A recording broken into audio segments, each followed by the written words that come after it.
அனைவருக்கும் வணக்கம். இன்னைக்கு நம்ம என்ன பார்க்க போறோம்னா the Lagrangian for the LC circuit. அதாவது ஒரு இண்டக்டர் கெப்பாசிட்டர் உள்ள சர்க்யூட்டுக்கு எப்படி லெக்ராஞ்சியன் எழுதுறது. ஸோ லெக்ராஞ்சியன் நம்ம ஜென்ரலா என்ன சொல்றோம்னா Lagrangian is equal to kinetic energy T minus the potential energy.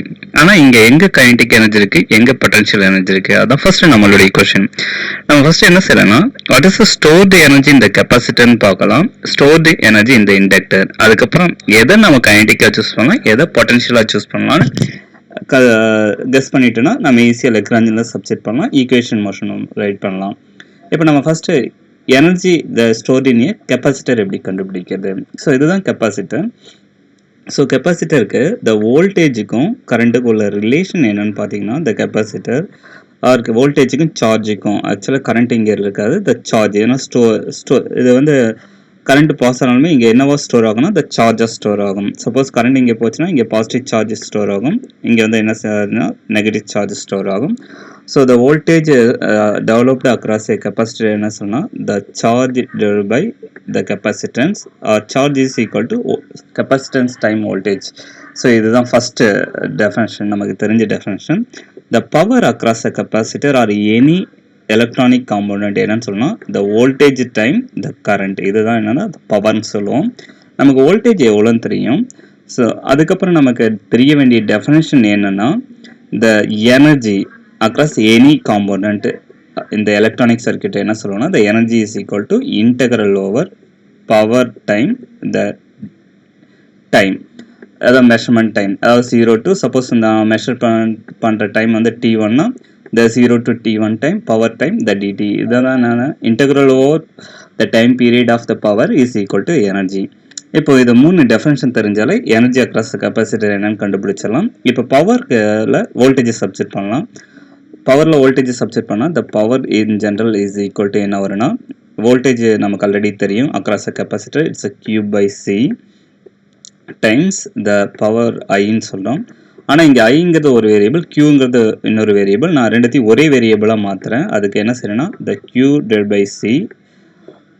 Current என்ன சொல்லணும்னா the dq by dt, the rate of charge flow or the flow of charge particular time interval தான் என்ன சொல்லணும் the current. So charge flow ஆகிட்டே இருந்தால் அங்கே current இருக்குன்னு சொல்லுவோம். அப்புறம் டைமை பொறுத்து மெஷர் பண்ணால் அங்கே சார்ஜ் ஓடிக்கிட்டே இருக்கணும், அதுதான் current. So dq by dt. இப்போ பவர் இங்கே சப்ஸ்டிட் பண்ணலாம். இது இந்த definition you can take this is equation number 1. இதில் சப்ஸ்டிட் பண்ணிங்கன்னா the energy across a capacitor சின்னு வச்சுக்கோங்க. That would be equal to integral over, இங்கே லிமிட் நமக்கு தேவையில்லை, ஏன்னா just we can carry out the integration. Even initial condition final, அதாவது initial time final time use பண்ணி நீங்கள் சப்ஸ்டிட் பண்ணாலும் அதே தான் வரும். இப்போ பாருங்கள், இப்போ இதை சப்ஸ்டிட் பண்ணால் என்ன வரும்னா the power is equal to நமக்கு என்னன்னு தெரியும்னா Q by C into dq by dt. தான் பவருக்கான expression into dt. So this time into dt. இப்போ என்ன செய்யலாம்னா இந்த dt கேன்சல் பண்ணலாம். ஸோ இதுதான் பவர் டைம், dt தான் எனர்ஜி. ஸோ dt கேன்சல் ஆகிட்டுனா மீதி என்ன வரும்னா இன்டெக்ரல் ஓவர் 1/c கூட நீங்கள் வெளியில் எடுத்துங்க, பிரச்சனை இல்லை. ஸோ இதை நான் இங்கே உள்ளாரே போட்டேன், q time dq. So q time dq இந்த இன்டெகிரேஷன் உங்களுக்கு தெரிஞ்ச இன்டெகிரேஷனா என்னன்னா this should be equal to 1/c வெளியில் எடுத்துக்கலாம். ஜென்ரலாக extra dx it's x square by 2, இங்கே q dot dq, so q square by 2. So இதுதான் என்னென்னா energy stored across a capacitor, or you can call the UC is equal to 1/2 q square by c. q square by c. So இதுதான் energy stored across the capacitor பார்த்துச்சு. இப்போது நம்ம என்ன செய்யலாம், energy stored across inductor. ஏன்னா இங்கே இன்னொரு common என்ன இருக்குன்னா இண்டக்டர் இருக்குது, அதில் எவ்வளோ எனர்ஜி ஸ்டோர் ஆகிருக்குன்னு பார்க்கலாம். ஸோ இங்கே நெக்ஸ்ட் எலமெண்ட்டை ட்ரா பண்ணிக்கலாம், த இண்டக்டர். ஸோ இதை ஒரு ரவுண்ட் போட்டு இங்கே வச்சுக்கோ, இங்கே வச்சுக்கோ, இது இண்டக்டர். இப்போ வச்சுக்கிட்டிங்கன்னா அகெயின் சேம் டெஃபினேஷன் தான், த பவர் அக்ராஸ் இண்டக்டர், அது ஒன்றும் இல்லை the voltage times the current. இது சொல்லுவோம். What is voltage developed across inductor. Suppose ஒரு கரண்ட் இங்கே கொடுத்தீங்கன்னா என்ன ஜெனரேட் ஆகுனா மேக்னெட்டிக் ஃபீல்டு ஜெனரேட் ஆகும் இங்கே. ஏன்னா நம்ம கொடுக்குறது வந்து டிசி கரண்ட் இல்லை, ஆல்டர்னேட்டிவ் கரண்ட்னு வச்சுங்க. ஸோ சார்ஜ் வேரியேஷன் இருந்தால் அது according to the Faraday law of electromagnetic induction அங்கே வேரியிங் சார்ஜ், அதாவது வேரியிங் கரண்ட், வேரியிங் சார்ஜஸ் இருந்தாலே உங்களுக்கு என்னென்னா மேக்னெட்டிக் ஃபீல்ட் ப்ரொடியூஸ் ஆகும். இல்லைனா வேரியிங் மேக்னெட்டிக் ஃபீல்ட் இருந்ததுன்னா கரண்ட் ப்ரொடியூஸ் ஆகும். அப்போனா இந்த இன்டியூஸ்டு இஎம்எஃப் என்னன்னு சொல்லணும்னா E equal to minus d pi by dt, or voltage developed across the inductor is equal to d pi by dt, the rate of change of flux. இதுதான் நம்ம சொல்லுவோம். இதுதான் நம்ம என்னன்னு சொல்லலாம், the voltage சொல்லுவோம். The flux pi equal to என்னன்னு சொல்லலாம், it is proportional to the I or the inductance times I. இதெல்லாம் நீங்க தெரிஞ்ச டெஃபினேஷன். ஸோ இதில் சப்ஸ்டிட் பண்ணிங்கன்னா the voltage is equal to நமக்கு என்ன வரும்னா d by dt of இங்கே L times I. So L வந்து inductance, it's depend on the coil, அதை நீங்கள் வெளியே எடுத்துக்கலாம், இட்ஸ் அ கான்ஸ்டன்ட். அப்போனா உங்களுக்கு என்ன வரும்னா டிஐ பை டிடி. ஸோ இதுதான் என்னென்னா the voltage across inductor. So L times di by dt. இப்போ இங்கே சப்ஸ்டிட் பண்ணிக்கலாம். ஸோ பவர் என்ன வரும்னா the power is equal to voltage இங்கே சப்ஸ்டிட் பண்ணிங்கன்னா voltage the induce voltage developed across inductor. அதுதான் என்னென்னா coil or inductor. Inductor means it's a coil. அது இண்டக்டரோட behaviour it's looking like coil behaviour. அதனால தான் நம்ம என்னென்னா Faraday law of electromagnetic induction இங்கே யூஸ் பண்ணிக்கிட்டோம். So power equal to the voltage இங்கே என்னென்னா the developed voltage L di by dt, this is a power times the current I. இப்போ என்ன செய்யலாம்னா இந்த எனர்ஜி கண்டுபிடிக்கணும். எனர்ஜிக்கான டெஃபினேஷன் சேம் டெஃபினேஷன் தான் யூஸ் பண்ண போகிறோம். The equation number 1 power time DD.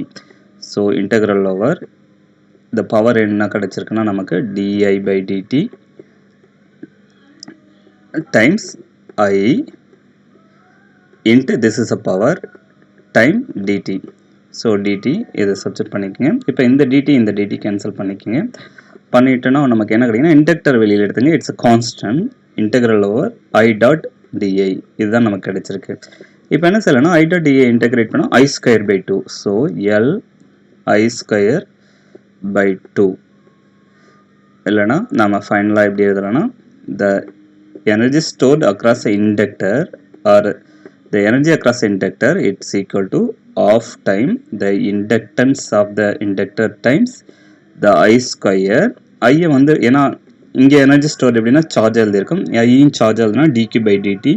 அப்படின்னா உங்களுக்கு என்ன வரும்னா 1/2 L dq by dt whole square or d square q by dt square அப்படின்னு கூட எழுதிக்கலாம். So dt whole square. இது எனர்ஜி ஸ்டோர்டு அக்ராஸ் அ இண்டக்டர், த இண்டக்டர் எனர்ஜி. இப்போ இதில் பார்த்தீங்கன்னா ஒரே ஒரு டிஃப்ரென்ஸ், எது பொட்டன்ஷியல் எனர்ஜி எடுக்கலாம் எது கைனடிக் எனர்ஜி எடுக்கலாம்னு பார்த்தா ஏன்னா இது டைமை பொறுத்து வேரி ஆகிறதால த கரண்ட் வேரி ஆகும், ஃப்ளக்ஸும் வேரி ஆகும் அக்ராஸ் இண்டக்டர். அதனால் நீங்கள் இது என்ன எடுத்துக்கிறீங்கன்னா கைனடிக் எனர்ஜி எடுத்துக்கிறீங்க. இது பார்த்தீங்கன்னா இந்த பொட்டன்ஷியல் எனர்ஜி. ஏன்னா சார்ஜ் வந்து ஸ்டோர் ஆகுது, அங்கே மூவ்மெண்ட் இல்லை. அந்த கெப்பாசிட்டரில் வந்து உங்களுக்கு என்ன இல்லைன்னா இட்ஸ் ஸ்டோர்டு. ஒரு பிளேட்டில் நெகட்டிவ் சார்ஜ் ஸ்டோர் ஆகுது, இன்னொரு பிளேட்டில் பாசிட்டிவ் சார்ஜ் ஸ்டோர் ஆகுது. இங்கே பார்த்தீங்கன்னா உங்களுக்கு தெரியும் எங்கன்னா இப்போது இங்கே பார்த்தீங்கன்னா ஒரு சைடு பாசிட்டிவ் சார்ஜ் ஸ்டோர் ஆகும், இன்னொரு சைடு நெகட்டிவ் சார்ஜ் ஸ்டோர் ஆகும். அங்கே இடைப்பட்ட கேப்பில் எந்த ஒரு சார்ஜ் மூவ்மெண்ட்டும் இல்லாதால இதை வந்து நீங்கள் பொட்டன்ஷியல் எனர்ஜியாக எடுத்துக்கலாம். அப்போனா the stored kinetic energy across inductor என்னன்னு கேட்டால் of L dq by dt whole square. the stored potential energy across the capacitor என்னன்னா 1/2 q square by c. அப்போனா the Lagrangian in general என்னன்னா Lagrangian என்னென்னு எழுதலாம்னா the Lagrangian L is equal to என்ன எழுதுறீங்கன்னா the kinetic energy, அது வந்து என்னன்னு சொன்னால் the energy stored across the inductor ஏன்னு சொன்னேன். இப்போ தான் energy stored across a capacitor, that is a potential energy. அப்படின்னா இது வந்து என்ன வரும்னா L equal to 1/2 kinetic energy L I square or dq by dt whole square or d square q by dt square. இது மூணு form equivalent form தான். So dq by dt whole square minus the energy across capacitor என்னன்னா that is a potential energy. ஏன்னா charge flow கிடையாது இன்பிட்வீனில், அதை displacement current சொல்லுவாங்க. அதை நான் ஆல்ரெடி ஒரு லெக்சர்ஸில் எக்ஸ்பிளைன் பண்ணியிருப்பேன். ஃபாரடே மேக்ஸ்வெல் ஈக்குவேஷன் அதில் உங்களுக்கு அழகாக எக்ஸ்பிளைன் பண்ணியிருப்பேன். q square by c. இதுதான் என்னென்னா the Lagrangian. இதன்னு கொஞ்சம் சிம்பிள் ஃபார்மில் எழுதணும், ஏன்னா இது கொஞ்சம் பார்க்க ஒரு மாதிரி இருக்கிறதால. ஸோ Lagrangian ஈக்குவல் டு இந்த q டாட் p டாட் நம்ம அங்கே எழுதியிருப்போம் x டாட் y டாட்னு சொல்லிட்டு. ஸோ இங்கே அந்த மாதிரி எழுதுனா இந்த ஆஃப் டைம் இந்த dq by dt என்னன்னு வச்சுக்கலாம்னா இந்த q dot square minus 1 by 2c is constant q square. பாருங்க, it's a neat form of the Lagrangian for the LC circuit மட்டும் தான் எழுதியிருக்கோம். இப்போ ஈக்குவேஷன் ஆஃப் மோஷன் ஈஸியாக நீங்கள் என்னன்னு சொல்லிடலாம். So it's a good form. Now how we can write the equation of motion? ஏன்னா இங்கே வந்து only one variable equation. ஏன்னா one variable னா the q, charge is a q dot தான் இருக்குது. அப்போனா Lagrangian as a function of L ன்னு சொல்லலாம், is as a function of என்ன வரும்னா q, the q dot t. அப்போனா ஈஸியாக நீங்கள் இன்டர்பிரேட் பண்ணலாம். q இங்கே பார்த்தீங்கன்னா இந்த classical mechanism q is a coordinate, q dot is a velocity, t is a time. It's a function of coordinate, velocity, time. ஆனால் இங்கே என்னன்னா the charge, the current and then time. இதுதான் the Lagrangian for the any circuit, but here we have taken the inductor capacitor circuit, அதாவது the oscillatory circuit. அப்புறம் நம்ம இதுக்கு ஈஸியாக equation of motion எப்படி எழுதலாம்னா you can write the equation of motion EOM. அது என்ன வரும்னா the d by dt of என்ன வரும்னா dou L by அங்கே என்ன எழுதிருப்போம்னா dou x டாட்னு எழுதிருப்போம், ஒன் டைமென்ஷனாக இருக்கிறதால. இங்கே வந்து dou q டாட், நீங்கள் Lagrangian பார்த்தாலே தெரிஞ்சிடும், q dot is a variable, minus dou L by dou q.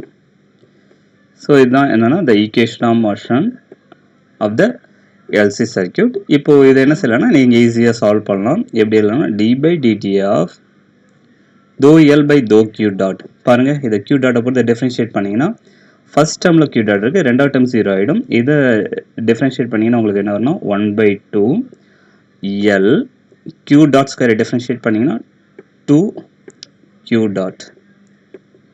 அதே போல் dou L minus dou L by dou q. First டைமில் எந்த ஒரு க்யூவும் கிடையாது, இது 0 ஆகிடும். செகண்ட் டைமில் என்ன இருக்குன்னா q ஸ்கொயர் இருக்குது, 1 by 2c is constant, q ஸ்கொயரை டிஃப்ரென்ஷியேட் பண்ணிங்கன்னா 2q. அப்போனா இந்த 2 கேன்சல் பண்ணிடலாம். நீங்கள் இங்கே இந்த 2க்கும் இந்த 2க்கும் கேன்சல் பண்ணிடலாம்.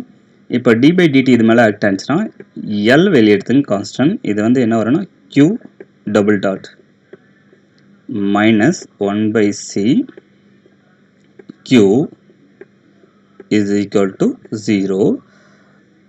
இதில் இங்கே மைனஸ் ஆஃப் மைனஸ் இருக்குது. இதை டிஃப்ரென்ஷியேட் பண்ணும்போது, அதாவது dou L by dou q, இதை டிஃப்ரென்ஷியேட் பண்ணும்போது ஒரு மைனஸ் கிடைக்கும் இங்கே. ஏன்னா ரெண்டாவது term it's minus of potential energy stored in the capacitor. அப்போனா அது ஒரு மைனஸ் மிஸ் பண்ணிடுச்சு. இங்கே போட்டிங்கன்னா உங்களுக்கு என்ன வரும்னா இது வந்து மைனஸ் இந்த மைனஸ் ப்ளஸ்ஸாக மாறிடும்.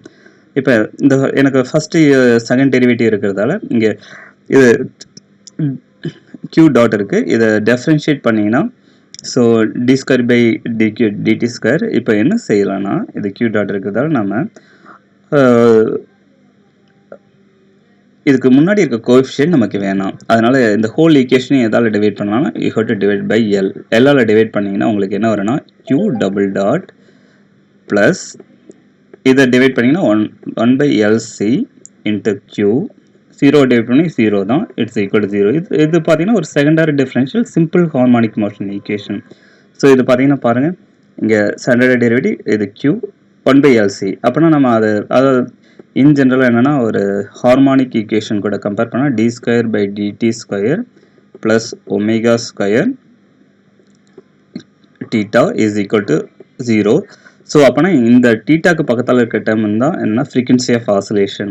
ஸோ அப்போனா the frequency of oscillation square, இந்த ரெண்டு ஈக்குவேஷன் கம்பேர் பண்ணிங்கன்னா உங்களுக்கு என்ன வரும்னு பார்த்தீங்கன்னா இந்த க்யூக்கு பக்கத்தில் இருக்க டேர்ம் தான் இந்த frequency square, angular frequency square, that will be equal to 1 by LC. So அப்போனா ஆங்குலர் ஃப்ரீக்வன்சி ஆஃப் ஆசிலேஷன் என்ன வரும்னா இங்கே எழுதிடலாம், ஒமேகா மட்டும் வேணும்னா ஸ்கொயர் ரூட் எடுங்க. ஸோ ஸ்கொயர் ரூட் ஆஃப் ரெண்டு பக்கம் ஸ்கொயர் ரூட் எடுத்திங்கன்னா லெஃப்ட் ஹேண்ட் சைடு ஒமேகா மட்டும் கிடைக்கும், right hand side 1 by LC. Or எனக்கு ஃப்ரீக்வன்சி ஆங்குலர் ஃப்ரீக்வன்சி வேணாம், ஃப்ரீக்வன்சி ஆஃப் ஆசிலேஷன் மட்டும் வேணும்னா so 2 by the linear frequency 2 pi nu or 2 pi எஃப்ங்கிற சிம்பிளால் குறிக்கலாம். Omega equal to 2 pi nu இதுதான். ஸோ இதை போட்டிங்கன்னா ஸ்கொயர் ரூட் ஆஃப் 1 தான் divide by LC. So the frequency of oscillation is equal to 1 by 2 pi square root of 1 by LC or by LC ரெண்டு ஈக்குவல்னா this is the frequency of oscillation. எப்படி frequency of oscillation இங்கே நடக்கும் ஒரு question கேட்கலாம். ஏன்னா ஈஸியாக solution கிடச்சிச்சு, ஈக்குவேஷன் டெவலப் பண்ணிட்டோம். ஸோ லெக்ராஞ்சியன் எழுதணும். எப்படி ஃப்ரீக்வன்சி ஆஃப் ஆசிலேஷன்னா ஃபஸ்ட்டு இங்கே சார்ஜ் ஸ்டோர் ஆகும், கரண்ட் இந்த டைரெக்ஷனில் ஃப்ளோ ஆகும். ஃப்ளோ ஆகும்போது இங்கே சார்ஜ் ஸ்டோர் ஆகும். திரும்ப என்னென்னா கரண்ட் அப்படியே ஆப்போசிட் டைரெக்ஷனில் ஃப்ளோ ஆகும். So the frequency of oscillation ஒவ்வொரு டைம்லையும் நமக்கு ஆசிலேட் ஆகிட்டே இருக்கும். ஆனால் இதில் ஃபஸ்ட்டு என்ன செஞ்சுன்னா இங்கே ஒரு கேப்பை ஏற்படுத்தி இங்கே ஃபஸ்ட்டு சார்ஜ் பண்ணிடணும் கெப்பாசிட்டர். அதுக்கப்புறம் அந்த பேட்டரியை ரிமூவ் பண்ணிடும். ரிமூவ் பண்ண பிறகு இங்கே ஸ்டோர் ஆன charge it will make the frequency of oscillation. அப்படின்னா அந்த number of oscillation per second என்னன்னு தெரியும்னா உங்களுக்கு the capacitance of the capacitor என்னன்னு தெரியணும். C the inductance of the inductor L தெரிஞ்சால் ரெண்டு தெரிஞ்சால் we can find what is the frequency of oscillation using this formula. அதே போல் the time period of oscillation இதில் ஈஸியாக கண்டுபிடிச்சிடலாம். த டைம் பீரியட் இதை ரீஅரேஞ்ச் பண்ணிங்கன்னா ஏன்னா எஃப் ஈக்குவல் டு 1/t, அதனால் 1/f ஈக்குவல் டு t. அப்போ நான் அதை பண்ணிங்கன்னா இது 2π ஸ்கொயர் ரூட் ஆஃப் எல்சி. இதுதான் the time period of oscillation. So எல்லாமே இதுதான் the complete physics about the LCR circuit. Even ordinary டிஃபரன்ஷியலில் ரைட் பண்ணி நீங்கள் சால்வ் பண்ணலாம், இல்லைனா லெக்ராஞ்சியன் யூஸ் பண்ணி சால்வ் பண்ணலாம். சேம் ஃபார்முலா தான் வருது, சேம் ஃப்ரீக்வன்சி ஆஃப் ஆசிலேஷன் தான் வருது. ஈவன் நம்ம கிளாசிக்கல் ஈக்குவேஷன் நம்மளுடைய எலக்ட்ரிக்கல் சர்க்கியூட்டுக்கும் அழகாக ஒர்க் ஆகுது. So thank you.